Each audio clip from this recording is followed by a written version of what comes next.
ಎಲ್ರಿಗೂ ನಮಸ್ಕಾರ. ಇವತ್ತಿನ ನನ್ನ topic reasons for recurrent miscarriages or abortions. ಏನಂದರೆ, ಒಂದು ಅಬಾರ್ಷನ್ ಅಥವಾ ಮಿಸ್ಕ್ಯಾರೇಜ್ ಆಗಿದೆ ಅಂತಂದರೆ ಅದಕ್ಕೆ ಇಂಥದ್ದೇ ಕಾರಣ ಅಂತಂತ ಹೇಳಿ ಇರುತ್ತೆ, ಆಯಿತಾ. ಆದರೆ ಆ ಕಾರಣನ ನಾವು ಎನಲೈಸ್ ಮಾಡಿ ಡಾಕ್ಟರ್ ಫೈಂಡ್ ಔಟ್ ಮಾಡಿದಾಗ ಮಾತ್ರ ತಿಳಿಯುತ್ತೆ. ಅದನ್ನು ಬಿಟ್ಬಿಟ್ಟು ಕೆಲವೊಂದಿಷ್ಟು ಜನ ಇರ್ತಾರೆ ಗೊತ್ತಾ, ಹೆರಾಸ್ ಮಾಡಬೇಕು, ಜನಗಳಿಗೆ ತೊಂದರೆ ಕೊಡಬೇಕು ಅಂತಾನೆ ಕೆಲವೊಂದಿಷ್ಟು ಗ್ರೂಪ್ ಆಫ್ ಪೀಪಲ್ ಇರ್ತಾರೆ. ಅವರಿಗೆ ರೀಸನ್ಸ್ ಏನೋ ಗೊತ್ತಿರೋದಿಲ್ಲ.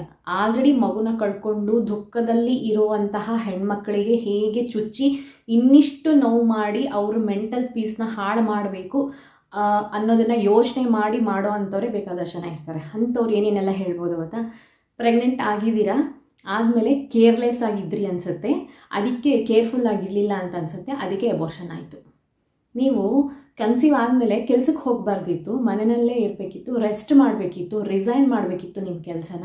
ನೀವು ಕೆಲ್ಸಕ್ಕೆ ಹೋಗಿದ್ರಿಂದನೇ ನಿಮಗೆ ಅಬಾರ್ಷನ್ ಆಯಿತು.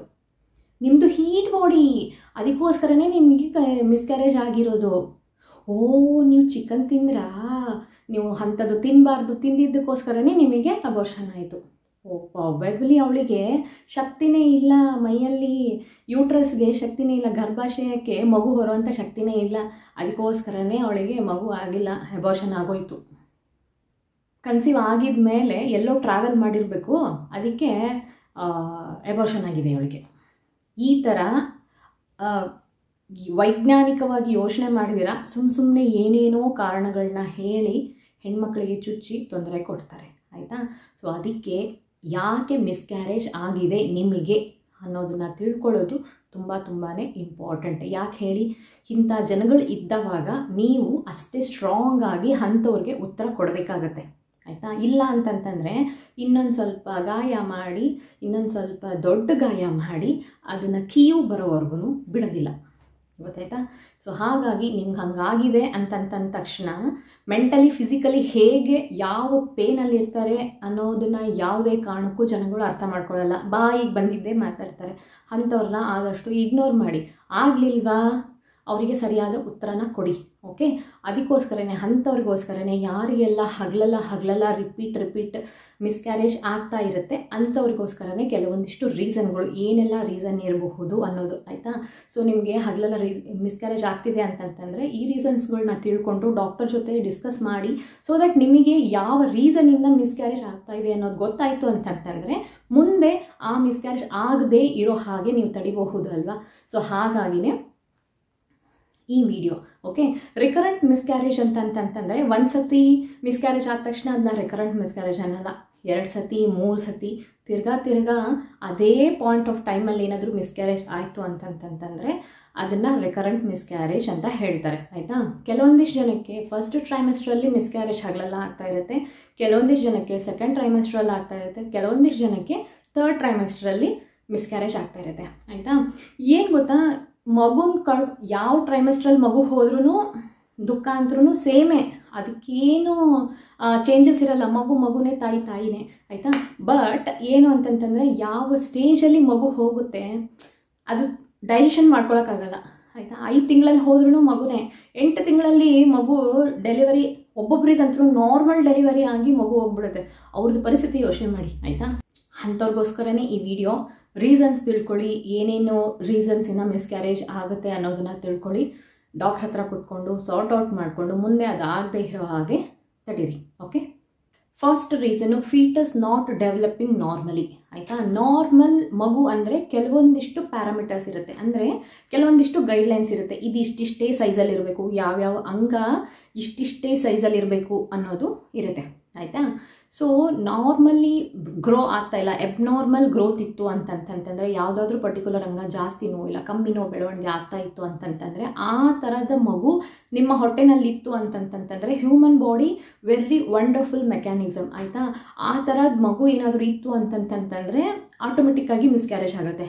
ಅದಕ್ಕೆ ಹಿಂಗೇನಾದರೂ ಹುಟ್ಟಿದ ಮೇಲೆ ಯಾವುದಾದ್ರೂ ನ್ಯೂನ್ಯತೆಗಳು ಬರುವಂತಹ ಚಾನ್ಸಸ್ ಇದೆ ಅನ್ನೋದು ಗೊತ್ತಾಗ್ಬಿಡ್ತು ಅಂತಂತಂದರೆ ಮಗುನ ಆಚೆ ಹಾಕುತ್ತೆ ನಮ್ಮ ದೇಹ, ಆಯಿತಾ.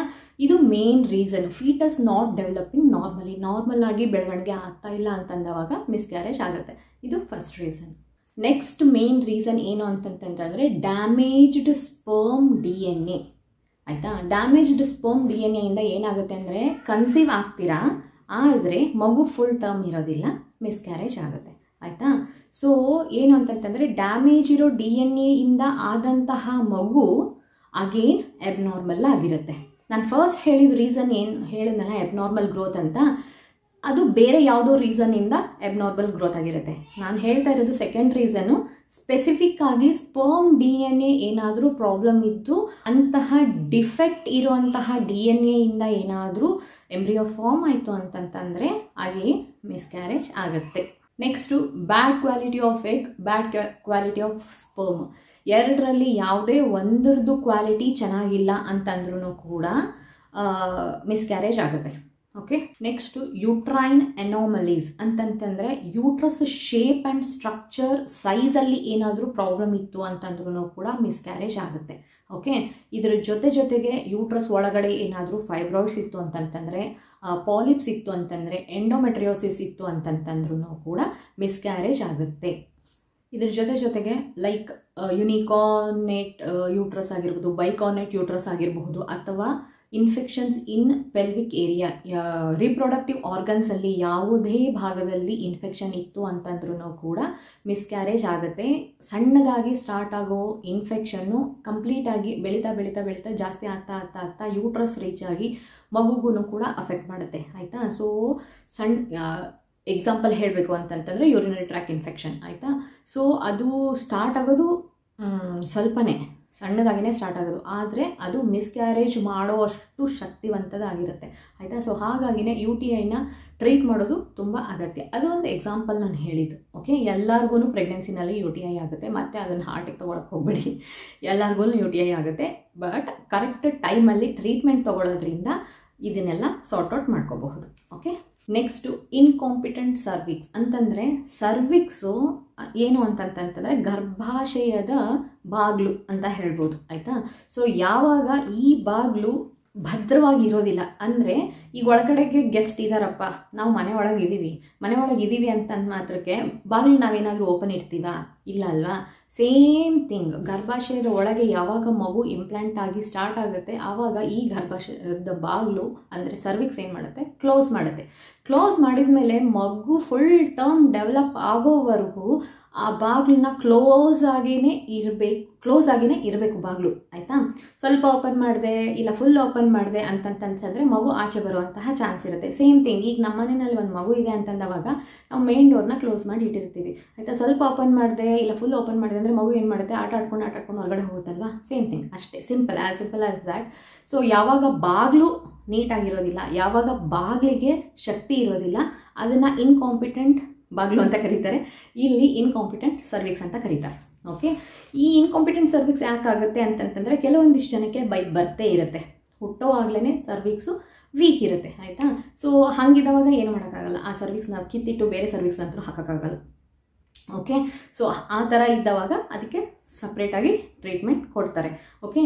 ಈ ಇನ್ಕಾಂಪಿಟೆಂಟ್ ಸರ್ವಿಕ್ಸು ಒಂದು ಬೈ ಬರ್ತ್ ಆಗಿರಬಹುದು, ಇಲ್ಲ DNC ಮಾಡಬೇಕಾದ್ರೆ ಈಗ ಕೆಲವೊಂದಿಷ್ಟು ಜನಕ್ಕೆ ಹೊಟ್ಟೆ ತೊಳೆಯೋದು ಅಂತಂತ ಹೇಳ್ತಾರಲ್ಲ ಅಂಥವ್ರಿಗೆ, ಆ್ಯಂಡ್ ರಿಪೀಟೆಡಾಗಿ ಅಬೋಷನ್ ಆದವಾಗ DNC ಮಾಡ್ತಾರಲ್ಲ ಅದಾಗಿರಬಹುದು, ಅಥವಾ ಪ್ರೀವಿಯಸ್ ಯಾವುದಾದ್ರೂ ಸರ್ಜರಿ ಮಾಡಬೇಕಾದ್ರೆ ಸರ್ವಿಕ್ಸ್ ಏನಾದರೂ ಡ್ಯಾಮೇಜ್ ಆಗಿರಬಹುದು. ಸೊ ಯಾವುದಾದ್ರೂ ಒಂದು ರೀಸನ್ನಿಂದ ಹುಟ್ಟಿದವಾಗ ಸ್ಟ್ರಾಂಗ್ ಆಗಿ ಇದ್ದಂತಹ ಸರ್ವಿಕ್ಸು ಈ ಯಾವುದೋ ಒಂದು ಕಾರಣದಿಂದ ವೀಕ್ ಆಗಿರಬಹುದು. ಇದನ್ನು ಇನ್ಕಾಂಪಿಟೆಂಟ್ ಸರ್ವಿಕ್ಸ್ ಅಂತ ಹೇಳ್ತಾರೆ. ಯಾವಾಗ ನಿಮಗೆ ಇನ್ಕಾಂಪಿಟೆಂಟ್ ಸರ್ವಿಕ್ಸ್ ಇರುತ್ತೆ ಆವಾಗ ಮಿಸ್ಕ್ಯಾರೇಜ್ ಆಗುವಂತಹ ಚಾನ್ಸಸ್ ಜಾಸ್ತಿ ಇರುತ್ತೆ. ನೆಕ್ಸ್ಟು ಮೆಡಿಕಲ್ ಕಂಡೀಷನ್ಸಲ್ಲಿ first thing insulin resistance, sugar, GDM, high BP. GDMಗೂ ಶುಗರ್ಗೂ ಡಿಫ್ರೆನ್ಸ್ ಎಲ್ಲರಿಗೂ ಗೊತ್ತು, ಆದ್ರೂ ಒಂದು ಲೈನಲ್ಲಿ ಹೇಳ್ತೀನಿ. ಶುಗರ್ ಅಂತಂದರೆ ನೀವು ಕನ್ಸೀವ್ ಆಗೋಕ್ಕಿಂತ ಮುಂಚೆ ಇತ್ತು ಅಂತಂದರೆ ಶುಗರ್ ಇತ್ತು ಅಂದರೆ ಅದನ್ನು ನಾರ್ಮಲ್ ಶುಗರ್, ಡಯಾಬಿಟಿಸ್ ಅಂತ ಕರೀತಾರೆ, ಡಯಾಬಿಟಿಸ್ ಮೆಲಿಟಸ್ ಅಂತ ಕರೀತಾರೆ.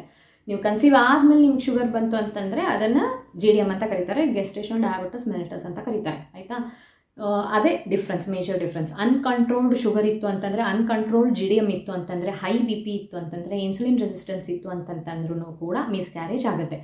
ನೆಕ್ಸ್ಟು ಹಾರ್ಮೋನ್ ಲೆವೆಲ್ಸ್ ಅಂತಂದರೆ ಫಸ್ಟ್ ಥಿಂಗು ಥೈರಾಯ್ಡ್ ತುಂಬ ಇಂಪಾರ್ಟೆಂಟ್. ಥೈರಾಯ್ಡ್ ಏನಾದರೂ ಜಾಸ್ತಿ ಇತ್ತು ಅಂತಂತಂದರೆ ಫ್ರಿಕ್ವೆಂಟ್ ಆಗಿ ಮಿಸ್ಕ್ಯಾರೇಜ್ ಆಗುತ್ತೆ ಆಯಿತಾ. ಅದರ ಜೊತೆಗೆ ಪ್ರೊಲ್ಯಾಕ್ಟಿನ್, ಹೈ ಪ್ರೊಲ್ಯಾಕ್ಟಿನ್, ಮೊನ್ನೆ ಯಾರೋ ಒಬ್ರು ಹೇಳ್ತಾ ಇದ್ರು ಪ್ರೊಲ್ಯಾಕ್ಟಿನ್ ತುಂಬ ಜಾಸ್ತಿ ಇತ್ತು ಅವರಿಗೆ, ಅಂದರೂ IUI ಮಾಡ್ತೀನಿ ಅಂತ ಹೇಳಿದಾರಂತೆ. ಇದೆಲ್ಲ ತುಂಬ ಅಷ್ಟೊಂದು ಐಡಿಯಾ ನಮಗೆ ಇರೋದಿಲ್ಲ. ಡಾಕ್ಟರ್ಸೇ ಹೇಳಬೇಕು ಅಲ್ವಾ, ಯಾರನ್ನು ನಂಬೋದು, ಹೇಗೆ ನಂಬ್ತೀರಾ ಹೇಳಿ. ಅವರಿಗೆ IUI ಟ್ರೀಟ್ಮೆಂಟ್ ಕೊಡ್ತಿದ್ದಾರಂತೆ. ಪ್ರೊಲ್ಯಾಕ್ಟಿನ್ನು ಸಿಕ್ಕಾಪಟ್ಟೆ ಜಾಸ್ತಿ ಇದೆ ಅಂತೆ, ಥೈರಾಯ್ಡ್ ಓಕೆ ಇದೆ. ಸೊ ಈಗ IUI ಮಾಡಿದ್ರೂ ಫೇಲ್ ಆಗೋ ಚಾನ್ಸಸ್ಸೇ ಜಾಸ್ತಿ. ಯಾಕೆ ಅಂತಂತಂದರೆ ಪ್ರೊಲ್ಯಾಕ್ಟಿನ್ ಜಾಸ್ತಿ ಇದೆ ಆಯಿತಾ. ಸೊ ಪ್ರೊಲ್ಯಾಕ್ಟಿನ್ ಬಗ್ಗೆ ಕಂಪ್ಲೀಟ್ ವಿಡಿಯೋನೇ ಇದೆ, ನೋಡಿ ಅರ್ಥ ಆಗುತ್ತೆ ಆಯಿತಾ. ಸಿಂಪಲಾಗಿ ಹೇಳಬೇಕು ಅಂತಂದರೆ ಪ್ರೊಲ್ಯಾಕ್ಟಿನ್ ಜಾಸ್ತಿ ಇತ್ತು ಅಂತಂತಂದರೆ ಮಗು ಬೆಳೆಯೋದಕ್ಕೆ ಆಪ್ಷನ್ ಇರೋದಿಲ್ಲ ಆಯಿತಾ. ನಾನು ಅವ್ರನ್ನ ಕೇಳಿದೆ, ಅದಕ್ಕೆ ಪ್ರೊಲ್ಯಾಕ್ಟಿನ್ಗೆ ಏನೂ ಟ್ರೀಟ್ಮೆಂಟ್ ಕೊಟ್ಟಿಲ್ವಾ ಅಮ್ಮ ಅಂತ ಕೇಳಿದೆ. ಅವರು ಏನೂ ಹೇಳಿಲ್ಲ. ಸೊ ಪ್ರೊಲ್ಯಾಕ್ಟಿನ್ ಜಾಸ್ತಿ ಇತ್ತು ಅಂತಂತಂದರೆ ನೀವು ಏನೇ ಟ್ರೀಟ್ಮೆಂಟ್ ತೊಗೊಂಡ್ರೂ ಆಗೋದಿಲ್ಲ ಆಯಿತಾ. ಗೊತ್ತಿಲ್ಲ ಅಂತಂತಂದರೆ ಡಾಕ್ಟರ್ ಹತ್ರ ಎಲಾಬ್ರೇಟಾಗಿ ಮಾತಾಡಿ, ಟೈಮ್ ತೊಗೊಂಡು ಡಿಸ್ಕಸ್ ಮಾಡಿ, ಪ್ರತಿಯೊಂದನ್ನು ಮಾತಾಡಿ. ಯಾಕಂದರೆ ಸತ್ಯವಾಗ್ಲೂ ಗೊತ್ತಿಲ್ಲ. ಈಗ IUI ದುಡ್ಡು ಎಷ್ಟು, ಎಮೋಷ್ನಲಿ ಎಷ್ಟು ಹರ್ಟ್ ಆಗುತ್ತೆ, ಫಿಸಿಕಲಿನೂ ಕೂಡ ಸ್ಟ್ರೈನ್ ಆಗುತ್ತೆ. ಅದನ್ನೆಲ್ಲ ಡಾಕ್ಟರ್ಸೇ ಹೇಳಬೇಕು. ಅದು ನನಗೆ ಗೊತ್ತಿಲ್ಲ, ಅದು ಯಾಕೆ ಹಂಗೆ ಮಾಡಿದ್ರು ಅಂತ ಸತ್ಯವಾಗ್ಲೂ ಗೊತ್ತಿಲ್ಲ. ಪ್ರೊಲ್ಯಾಕ್ಟಿನ್ ಜಾಸ್ತಿ ಇತ್ತು ಅಂತಂತಂದರೆ ಖಂಡಿತವಾಗ್ಲೂ ಕನ್ಸೀವ್ ಆಗೋದಕ್ಕೆ ಆಗೋದಿಲ್ಲ ಆಯಿತಾ. ಇದ್ರ ಜೊತೆಗೆ low vitamin D, low HB ಕಮ್ಮಿ ಇತ್ತು ಅಂತಂದರೆ, ವಿಟಮಿನ್ ಡಿ ಕಮ್ಮಿ ಇತ್ತು ಅಂತಂದ್ರೂ ಕೂಡ ಮಿಸ್ಕ್ಯಾರೇಜ್ ಆಗುವಂತಹ ಚಾನ್ಸಸ್ ಇರುತ್ತೆ. Okay, next maternal immune system rejection. ಅಂದರೆ ಈಗ ನಮ್ಮ ದೇಹಕ್ಕೆ ಒಂದು ಇಮ್ಯೂನ್ ಸಿಸ್ಟಮ್ ಅಂತ ಇರುತ್ತೆ. ಅಂದರೆ ಏನಾದರೂ ಆಚೆ ಕಡೆಯಿಂದ ನಮ್ಮ ದೇಹಕ್ಕೆ ಏನಾದರೂ ಇನ್ಫೆಕ್ಷನ್ ಆಯಿತು ಅಂತಂತಂದರೆ ನಮ್ಮ ದೇಹದಲ್ಲಿ ಇರುವಂತಹ ಇಮ್ಯೂನ್ ಸಿಸ್ಟಮ್ ಅಂದರೆ ಅದೊಂದು ಆರ್ಮಿ ಥರ ಆಯಿತಾ. ಏನು ಮಾಡುತ್ತೆ, ಆಚೆ ಕಡೆಯಿಂದ ಯಾರೋ ಶತ್ರುಗಳು ಬಂದಿದ್ದಾರೆ ಅಂತಂತ ಹೇಳ್ಬಿಟ್ಟು, ವೈರಿಗಳು ಬಂದಿದ್ದಾರೆ ಅಂತ ಹೇಳ್ಬಿಟ್ಟು ಡಿಶಮ್ ಮಾಡಿ ಅವ್ರನ್ನ ಆಚೆ ಹಾಕೋದಕ್ಕೆ ಟ್ರೈ ಮಾಡುತ್ತೆ. ಇದೇ ಇಮ್ಯೂನ್ ಸಿಸ್ಟಮ್ನ ಕೆಲಸ. ಸೊ ಯಾವಾಗ ಮಗು ನಮ್ಮ ದೇಹದಲ್ಲಿ ಬೆಳೆಯೋದಕ್ಕೆ ಸ್ಟಾರ್ಟ್ ಆಗುತ್ತೆ, ಆವಾಗ ಈ ಇಮ್ಯೂನ್ ಸಿಸ್ಟಮ್ ಏನಂತ ಅಂದ್ಕೊಳುತ್ತೆ ಅಂದರೆ, ಇದು ಬೇರೆ ಯಾವುದೋ ಒಂದು ಆಚೆ ಕಡೆದು ನಮ್ಮ ದೇಹಕ್ಕೆ ಬಂದ್ಬಿಟ್ಟಿದೆ, ಇದನ್ನು ಕೂಡ ವೈರಿ, I should put dum out ಅಂತ ಹೇಳಿ ಅದರ ವಿರುದ್ಧ ಹೋರಾಡೋದಕ್ಕೆ ಸ್ಟಾರ್ಟ್ ಮಾಡುತ್ತೆ. ಇದೇ maternal immune system rejection. Immune system ಇದು ನಮ್ಮದಲ್ಲ, ನಮ್ಮ ಫ್ರೆಂಡ್ ಅಲ್ಲ, ನಮ್ಮ ವೈರಿ ಅಂತ ತಿಳ್ಕೊಂಡು ಮಗುನ ಆಚೆ ಹಾಕೋದಕ್ಕೆ ಟ್ರೈ ಮಾಡುತ್ತೆ. ಯಾವಾಗ ಇದಾಗುತ್ತೆ, ಅಬೋಷನ್ ಆಗುತ್ತೆ. ನೆಕ್ಸ್ಟು ಥ್ರೋಂಬೋಫಿಲಿಯಾ ಅಂತಂದರೆ ಸಿಂಪಲಾಗಿ ಹೇಳಬೇಕು ಅಂತಂದರೆ ಬ್ಲಡ್ ಕ್ಲಾಟಿಂಗ್ ಎಲ್ಲಿ ಪ್ಲೆಸೆಂಟಾ ಆ್ಯಂಡ್ ಮಗು ಆ್ಯಂಡ್ ನಮ್ಮ ನಡುವೆ ಏನು ಬ್ಲಡ್ ವೆಸಲ್ಸ್ ಎಲ್ಲ ಇರುತ್ತಲ್ಲ, ಅವೆಲ್ಲ ತುಂಬ ಚಿಕ್ಕದಿರುತ್ತೆ. ಮಗು ಎಷ್ಟಿರುತ್ತೆ ಅದರ ಸೈಜಸ್ ಕೂಡ ಅಷ್ಟೇ ಇರುತ್ತೆ. ಈ ಬ್ಲಡ್ ಕ್ಲಾಟಿಂಗು ಈ ಸಣ್ಣ ನರಗಳಲ್ಲಿ ಬ್ಲಡ್ ಕ್ಲಾಟ್ ಆಗುತ್ತೆ ಆಯಿತಾ. ಯಾವಾಗ ಕ್ಲಾಟ್ ಆಗುತ್ತೆ, ಡೈರೆಕ್ಟಾಗಿ ಅಮ್ಮನಿಂದ ಮಗುಗೆ ಹೋಗುವಂತಹ ರಕ್ತನ ತಡೆ ಹಿಡಿಯುತ್ತೆ. ಯಾವಾಗ ಇದು ತಡೆ ಹಿಡಿಯುತ್ತೆ, ಮಗುಗೇನು ರೀಚ್ ಆಗಲ್ಲ. ಯಾವಾಗ ಮಗುಗೆ ರೀಚ್ ಆಗಲ್ಲ, ಮಗು ಸರ್ವೈವ್ ಆಗಲ್ಲ. ಅಷ್ಟೇ, as simple as that. So ಏನಂತಂದರೆ ಆರಾಮಾಗಿ ಹರಿತಿರೋ ನೀರಿಗೆ ಕಲ್ಲನ್ನು ಅಡ್ಡ ಹಾಕಿದ್ರೆ ಹೇಗಿರುತ್ತೆ, ಅದೇ ಇದು ಬ್ಲಡ್ ಕ್ಲಾಟಿಂಗ್. ಇದು ಯಾಕಾಗುತ್ತೆ ಅಂತಂದರೆ, ಇದು ಥ್ರೋಂಬೋಫಿಲಿಯಾ ಯಾಕಾಗುತ್ತೆ ಅಂದರೆ ಯೂಶುವಲ್ ಆಗಿ ಪ್ರೋಟೀನ್ ಸಿ ಡೆಫಿಷಿಯನ್ಸಿಯಿಂದ ಆಗುತ್ತೆ, ಆರ್ ಆ್ಯಂಟಿಫಾಸ್ಫೋಲಿಪಿಡ್ ಸಿಂಡ್ರೋಮ್ ಇತ್ತು ಅಂದ್ರೂ ಕೂಡ ಆಗುತ್ತೆ. ಇದನ್ನು ಬಿಟ್ಟು ಸುಮಾರಷ್ಟು ರೀಸನ್ಸ್ ಇದ್ದಾವೆ ಯಾಕೆ ಥ್ರೋಂಬೋಫಿಲಿಯಾ ಆಗುತ್ತೆ ಆರ್ ಬ್ಲಡ್ ಕ್ಲಾಟಿಂಗ್ ಆಗುತ್ತೆ ತಾಯಿಯಲ್ಲಿ ಅಥವಾ ಈ ಬ್ಲಡ್ ವೆಸಲ್ಸಲ್ಲಿ ಅನ್ನೋದು. ಓಕೆ, ಸೊ ಈ ಥ್ರೋಂಬೋಫಿಲಿಯಾ ಇತ್ತು ಅಂತಂದ್ರೂ ಕೂಡ ಮಿಸ್ಕ್ಯಾರೇಜ್ ಆಗುತ್ತೆ. ನೆಕ್ಸ್ಟು ಕ್ರೋಮೋಸೋಮಲ್ ಎಬ್ನಾರ್ಮಲಿಟಿ ಇನ್ ಫೀಟಸ್ ಆರ್ ಎನ್ಯುಪ್ಲಾಯ್ಡಿ ಇನ್ ಫೀಟಸ್. ಏನು ಅಂತಂದರೆ ಪರ್ಟಿಕ್ಯುಲರ್ ನಂಬರ್ ಆಫ್ ಕ್ರೋಮೋಸೋಮ್ಸ್ ಇರಬೇಕು, ಅಂದರೆ 46 ಕ್ರೋಮೋಸೋಮ್ಸೇ ಇರಬೇಕು ಫೀಟಸ್ ಅಂದರೆ ಎಂಬ್ರಿಯೋನಲ್ಲಿ. ಆ್ಯಂಡ್ ಅದ್ರ ಜೊತೆಗೆ ಅರೇಂಜ್ಮೆಂಟ್ ಇದೇ ಥರ ಅರೇಂಜ್ ಆಗಿರಬೇಕು ಕ್ರೋಮೋಸೋಮ್ಸ್. ಒಂದು ಸ್ಟ್ರಕ್ಚರ್, ಒಂದು ಆರ್ಡರ್ ಇರುತ್ತೆ. ಯಾವಾಗ ಈ ಸ್ಟ್ರಕ್ಚರ್ ಚೇಂಜ್ ಆಗುತ್ತೆ, ಯಾವಾಗ ನಂಬರ್ ಆಫ್ ಕ್ರೋಮೋಸೋಮ್ಸ್ ಚೇಂಜ್ ಆಗುತ್ತೆ, ಆವಾಗ ಅದನ್ನು ಕ್ರೋಮೋಸೋಮಲ್ ಎಬ್ನಾರ್ಮಲಿಟಿ ಅಂತ ಕರೀತಾರೆ ಅಥವಾ ಎನ್ಯುಪ್ಲಾಯ್ಡಿ ಅಂತ ಕರೀತಾರೆ. ಯಾವಾಗ ಇದು ಡೆವಲಪಿಂಗ್ ಫೀಟಸಲ್ಲಿ ಕಾಣಿಸುತ್ತೆ, ಆವಾಗ ಮಿಸ್ಕ್ಯಾರೇಜ್ ಆಗುತ್ತೆ. ಇದು ಒಳಗಡೆ ನಡೆಯುವಂಥದ್ದು, ನಮಗಂತೂ ಗೊತ್ತೇ ಆಗೋದಿಲ್ಲ. Next lead and mercury exposure can lead to miscarriage. lead and mercury exposure ಅಂತಂದರೆ ಇದು ಕೆಮಿಕಲ್ಸ್. ಈ ಕೆಮಿಕಲ್ಸ್ ನಾವು ಉಸಿರಾಡಿದ್ವಿ ಅಂತಂತಂದರೆ, ನಾವು ಅದಕ್ಕೇನಾದ್ರು ಎಕ್ಸ್ಪೋಸ್ ಆದ್ವಿ ಅಂತಂತಂದರೆ ಮಿಸ್ಕ್ಯಾರೇಜ್ ಆಗುವಂತಹ ಚಾನ್ಸಸ್ ಇರುತ್ತೆ. Most of the time natural ಆಗಿ, ಕೆಲವೊಂದಿಷ್ಟು ಟೈಮು ಬ್ಯೂಟಿ ಪ್ರಾಡಕ್ಟ್ಸಲ್ಲಿ ಕೂಡ ಈ ಕೆಲವೊಂದಿಷ್ಟು ಕೆಮಿಕಲ್ಸ್ನ ಯೂಸ್ ಮಾಡ್ತಾರೆ. ಈ ಪರ್ಟಿಕ್ಯುಲರ್ ಕೆಮಿಕಲ್ಸಿಂದ ಮಿಸ್ಕ್ಯಾರೇಜ್ ಆಗುವಂತಹ ಚಾನ್ಸಸ್ ಇರುತ್ತೆ. ಬಟ್ ಇದು ತುಂಬ ಕಾಮನ್ ಅಲ್ಲ, ಎಲ್ಲೋ ಒಬ್ಬರಿಗೆ ಆಯಿತಾ. ಸೊ ಮೇಲ್ಗಡೆ ಹೇಳಿರೋ ಯಾವ ರೀಸನ್ನು ಅಲ್ಲ ಅಂದರೆ ಇದು ಒಂದು ರೀಸನನ್ನು ಚೆಕ್ ಮಾಡಬಹುದು. Okay, next luteal face progesterone deficiency ಅಂದರೆ ಓವ್ಯುಲೇಷನ್ ಟೈಮಲ್ಲಿ, ಓವ್ಯುಲೇಷನ್ ಆದಮೇಲೆ ಅಂದರೆ ಪರ್ಟಿಕ್ಯುಲರ್ ಲುಟೆಲ್ ಫೇಸಲ್ಲಿ ಪ್ರೊಜೆಸ್ಟ್ರಾನ್ ಹಾರ್ಮೋನ್ ಏನಾದರೂ ಕಮ್ಮಿ ಇತ್ತು ಅಂತಂದ್ರೂ ಕೂಡ ಮಿಸ್ಕ್ಯಾರೇಜ್ ಆಗುತ್ತೆ ಆ್ಯಂಡ್ ಅಬೋರ್ಷನ್ ಆಗುತ್ತೆ. ಏನು ಅಂತಂತಂದರೆ ಪ್ರೊಜೆಸ್ಟ್ರಾನ್ ಯಾಕೆ ಬೇಕು ಅಂತ ನಾನು ಹಿಂದಿನ ವೀಡಿಯೋಸಲ್ಲಿ ಹೇಳಿದ್ದೀನಿ, ನೋಡಿ ಗೊತ್ತಾಗುತ್ತೆ. ಯೂಶ್ವಲಾಗಿ ಏನಪ್ಪ, ನಿಮ್ಮ ಮನೆಗೆ ಯಾರಾದರೂ ಗೆಸ್ಟ್ ಬಂದರು ಅಂತಂತಂದರೆ ಪ್ರೊಜೆಸ್ಟ್ರಾನು ಒಬ್ಬ ಕೇರ್ ಟೇಕರ್ ಥರ. ಗೆಸ್ಟ್ ಬಂದಿದ್ದಾರಲ್ವ, ನಾನು ಅಪಾಯಿಂಟ್ ಮಾಡ್ತೀನಿ ಪ್ರೊಜೆಸ್ಟ್ರಾನ್ನ. ಏನಂತ, ನಮ್ಮ ಮನೆಗೆ ಏನು ಗೆಸ್ಟ್ ಬಂದಿದ್ದಾರಲ್ಲ ಅವರಿಗೆ ಮನೆ ಒಳಗಡೆಗೆ ಎಲ್ಲ ಹಾಸಿಗೆ ಅವ್ರ ರೂಮಲ್ಲಿ ಹಾಸಿಗೆ ರೆಡಿ ಮಾಡಿಕೊಡು, ಅವ್ರಿಗೆ ಏನು ಬೇಕು ಏನು ಬೇಡ ಎಲ್ಲದನ್ನು ನೀನು ಪ್ರೊವೈಡ್ ಮಾಡು, ಕಂಪ್ಲೀಟಾಗಿ ಅವ್ರಿಗೆ ಮನೆಯಲ್ಲಿ ಇರೋದಕ್ಕೆ, ಆರಾಮಾಗಿ ಇರೋದಕ್ಕೆ ಮೇಕ್ ಮೋರ್ ಕಂಫರ್ಟ್ ಅಂತ ಹೇಳಿ ನಾನು ಪ್ರೊಜೆಸ್ಟ್ರಾನ್ಗೆ ಕೆಲಸ ಕೊಟ್ಟಿದ್ದೀನಿ. ಬಟ್ ಈ ಪ್ರೊಜೆಸ್ಟ್ರಾನು ಏನು ಮಾಡುತ್ತೆ, ತುಂಬ ಅಮೌಂಟ್ ಇರೋಂಗಿಲ್ಲ. ಅಂದರೆ ಈಗ ಬಂದಿರೋ ಗೆಸ್ಟ್ಗೆ ರಿಕ್ವೈರ್ಮೆಂಟ್ಸ್ ಜಾಸ್ತಿ ಇದೆ, ಪ್ರೊಜೆಸ್ಟ್ರಾನ್ ನಂಬರ್ ಕಮ್ಮಿ ಇದೆ ಅಂತಂದವಾಗ ಅವರಿಗೆ ಬೇಕಾಗಿರುವಂತಹ ರಿಕ್ವೈರ್ಮೆಂಟ್ಸ್ನ ಪ್ರೊಜೆಸ್ಟ್ರಾನು ರೀಚ್ ಆಗ್ತಾ ಇಲ್ಲ ಅಂದವಾಗ ಗೆಸ್ಟ್ಗೆ ಬೇಜಾರಾಗುತ್ತೆ. ಆಯಿತಾ, ಯಾವಾಗ ಗೆಸ್ಟ್ಗೆ ಬೇಜಾರಾಗುತ್ತೆ ಅವರು ಬೇಡಪ್ಪ ನಾವು ಬೇರೆ ಎಲ್ಲಾದರೂ ನೋಡ್ಕೊತೀವಿ ಅಂತ ಹೇಳ್ಬಿಟ್ಟು ಮನೆ ಬಿಟ್ಟು ಹೋಗ್ತಾರೆ ಅಷ್ಟೇ. ಆಯಿತಾ, ಸೊ ಪ್ರೊಜೆಸ್ಟ್ರಾನ್ ಯಾವಾಗ ಕಮ್ಮಿ ಇರುತ್ತೆ, ಪ್ರೊಜೆಸ್ಟ್ರಾನ್ ಯೂಶಲಾಗಿ ಏನು ಮಾಡುತ್ತೆ ಅಂತಂತಂದರೆ ಎಂಡೋಮೆಟ್ರಿಯಮ್ ಥಿಕ್ನೆಸ್ನ ಅದು ಎಷ್ಟಿರುತ್ತೆ ಅದನ್ನು ಮೇಂಟೈನ್ ಮಾಡುತ್ತೆ, ಸೊ ದ್ಯಾಟ್ ಇಂಪ್ಲಾಂಟೇಷನ್ ಸಕ್ಸಸ್ ಆಗೋದಕ್ಕೆ. ಓಕೆ, ಸೊ ಯಾವಾಗ ಪ್ರೊಜೆಸ್ಟ್ರಾನ್ ಕರೆಕ್ಟಾಗಿರುತ್ತೆ ಆವಾಗ ಎಂಡೋಮೆಟ್ರಿಯಮ್ ಥಿಕ್ನೆಸ್ ಕರೆಕ್ಟಾಗಿರುತ್ತೆ, ಸೊ ಇಂಪ್ಲಾಂಟೇಷನ್ ಸಕ್ಸಸ್ ಆಗುತ್ತೆ. ಯಾವಾಗ ಪ್ರೊಜೆಸ್ಟ್ರಾನ್ ಸಫಿಷಿಯೆಂಟ್ ಅಮೌಂಟಲ್ಲಿ ಇರೋದಿಲ್ಲ, ಇಂಪ್ಲಾಂಟೇಷನ್ ಫೇಲ್ ಆಗುತ್ತೆ. ಕನ್ಸೀವ್ ಆಗಿರ್ತೀರ, ಫೇಲ್ ಆಗುತ್ತೆ. Okay, so again it comes under miscarriage. ಇಷ್ಟೆಲ್ಲ ರೀಸನ್ಸ್ನ ಬಿಟ್ಟು ಕೂಡ ಕೆಲವೊಂದಿಷ್ಟು ಟೈಮಲ್ಲಿ ಎಲ್ಲನೂ tick tick tick tick tick ಮಾಡ್ಕೊಂಡು ಬಂದ್ರು ಎಂಡ್ ಆಫ್ ದಿ ಡೇ ಕೆಲವೊಂದು ರೀಸನ್ಸು ಗೊತ್ತಾಗೋದಿಲ್ಲ ಯಾಕೆ ಮಿಸ್ಕ್ಯಾರೇಜ್ ಆಗ್ತಾಯಿದೆ. ಇದನ್ನೆಲ್ಲ ರೂಲ್ ಔಟ್ ಮಾಡಿದ್ರು ಕೂಡ ಪರ್ಟಿಕ್ಯುಲರ್ ಒಬ್ಬೊಬ್ಬ ವ್ಯಕ್ತಿಗಳಿಗೆ ಏನೂ ರೀಸನ್ ಸಿಗೋದಿಲ್ಲ. ಅಂಥ ಸಿಚುವೇಶನ್ನಲ್ಲಿ ಅದನ್ನು ಅನ್ನೋನ್ ರೀಸನ್ಸ್ ಅಂತ ಕನ್ಸಿಡರ್ ಮಾಡ್ತಾರೆ, ಯಾಕಾಗಿದೆ ಅಂತ ಕಂಡುಹಿಡಿಯೋದಕ್ಕೆ ಆಗಲಿಲ್ಲ ಅಂತಂದ ಹೇಳಿ. ಆಯಿತಾ, ಓಕೆ. ಈಗ ನೆಕ್ಸ್ಟ್ ಕ್ವಶನ್ ಏನು ಕೇಳ್ತಾರೆ ಜನಗಳು, ರೆಕರೆಂಟ್ ಮಿಸ್ಕ್ಯಾರೇಜ್ ಆದಮೇಲೆ ಫ್ಯೂಚರಲ್ಲಾದರೂ ನಾನು ಕನ್ಸೀವ್ ಆಗ್ತೀನಾ ಅಂತಂತ ಕೇಳಿದ್ರೆ ಖಂಡಿತವಾಗ್ಲೂ ಕನ್ಸೀವ್ ಆಗ್ತೀರಾ, ಅನ್ಲೆಸ್ ಆ್ಯಂಡ್ ಅಂಟಿಲ್ ನಿಮಗೆ ಯಾವ ರೀಸನ್ನಿಂದ ರೆಕರೆಂಟ್ ಮಿಸ್ಕ್ಯಾರೇಜ್ ಆಗ್ತಾ ಇದೆ ಅನ್ನೋದನ್ನು ತಿಳ್ಕೊಂಡು ಅದನ್ನು ಸಾರ್ಟ್ ಔಟ್ ಮಾಡ್ಕೊಂಡವಾಗ ಮಾತ್ರ. ಓಕೆ, ಇಲ್ಲ ಅಂತಂತಂದವಾಗ ಇದು ರಿಪೀಟ್ ಆಗ್ತಾ ಹೋಗುತ್ತೆ. ನೀವು ಸೇಮ್ ಎಲ್ಲನೂ ಹಾಗೆ ಇಟ್ಕೊಂಡು ಸುಮ್ಮನೆ ಟ್ರೈ ಮಾಡ್ತಾ ಮಾಡ್ತಾ ಮಾಡ್ತಾ ಹೋದ್ರಿ ಅಂತಂತಂದರೆ ಫಿಸಿಕಲಿ ನಿಮ್ಮ ಶಕ್ತಿ ಎಲ್ಲ ಹೋಗುತ್ತೆ. ಆಯಿತಾ, ಒಂದು ಮಗುನ ಹೆರೋದು ಒಂದೇ ಅಲ್ಲ, 10 ಹೆರೋದು ಒಂದೇ, 1 ಮಿಸ್ಕ್ಯಾರೇಜು ಒಂದೇ ಅಂತ ಹೇಳ್ತಾರೆ ಯೂಶಲಾಗಿ. ಆಯಿತಾ, ಸೊ ಯು ಜಸ್ಟ್ ಇಮ್ಯಾಜಿನ್ ಎಷ್ಟು ಶಕ್ತಿ ಹೋಗುತ್ತೆ ಅಂತಂತ ಹೇಳಿ. ಸೊ ತುಂಬ ಕಷ್ಟ. ಸೊ ಯಾವಾಗ ಇದು ಹಿಂಗೆ ರಿಕರೆಂಟ್ ಮಿಸ್ಕ್ಯಾರೇಜ್ ಆಗ್ತಾ ಇರುತ್ತೆ, ರೀಸನ್ ಯಾಕೆ ಹಿಂಗೆ ಆಗ್ತಾ ಇದೆ ಅನ್ನೋದನ್ನು ಕಂಡು ಹಿಡಿದು ನಿಮಗೆ ಯಾವ ರೀಸನಿಂದ ಆಗಿರಬಹುದು ಅನ್ನೋದನ್ನು ಸಾರ್ಟ್ ಔಟ್ ಮಾಡಿಕೊಂಡು ದೆನ್ ಟ್ರೈ ಮಾಡಿ, ಖಂಡಿತವಾಗ್ಲೂ ಆಗುತ್ತೆ. ಓಕೆ, ಯಾರೆಲ್ಲ ಕಷ್ಟಪಡ್ತಾ ಇದ್ದೀರಾ, ಯಾರೆಲ್ಲ ಮಗುಗೋಸ್ಕರ ಪ್ರಯತ್ನ ಪಡ್ತಿದ್ದೀರಾ ಅವ್ರಿಗೆ ನಾನು ಹೇಳೋಕ್ಕೆ ಇಷ್ಟಪಡೋದು ಇದು ಒಂದೇ, ಹಿಂಗಾಯಿತು ಅಂತ ಧೈರ್ಯ ಕುಂತ್ಕೊಳ್ಳೋಕೆ ಹೋಗಬೇಡಿ. ಸ್ಟ್ರಾಂಗ್ ಆಗಿರಿ, ಪಾಸಿಟಿವ್ ಆಗಿರಿ, ಏನು ಮಾಡಬಹುದು ಅನ್ನೋದನ್ನು ಅನಲೈಸ್ ಮಾಡಿ ಆ ಕಡೆ ಹೆಜ್ಜೆ ಇಡಿ, ಟ್ರೈ ಮಾಡಿ. ಒಂದಲ್ಲ ಒಂದು ಸತಿ ಕರೆಕ್ಟಾಗಿ ಆಗೇ ಆಗುತ್ತೆ. Everything will sync in a place when you do it correctly. ಆಯಿತಾ, ಸೊ ಅದ್ರ ಬಗ್ಗೆ ಜಾಸ್ತಿ ತಲೆ ಕೆಡಿಸ್ಕೊಳಕ್ಕೆ ಹೋಗ್ಬೇಡಿ, ಬಿ ಪಾಸಿಟಿವ್. ಓಕೆ, ಆ್ಯಂಡ್ ಈ ವಿಡಿಯೋ ನಿಮಗೆ ಇನ್ಫಾರ್ಮೇಟಿವ್ ಅಂತ ಅನ್ನಿಸ್ತು ಅಂತಂತಂದರೆ ಲೈಕ್ ಮಾಡಿ, ಕಮೆಂಟ್ ಮಾಡಿ, ಶೇರ್ ಮಾಡಿ, ಆ್ಯಂಡ್ ನನ್ನ ಚಾನಲ್ನ ಸಬ್ಸ್ಕ್ರೈಬ್ ಕೂಡ ಮಾಡಿ. ಧನ್ಯವಾದ.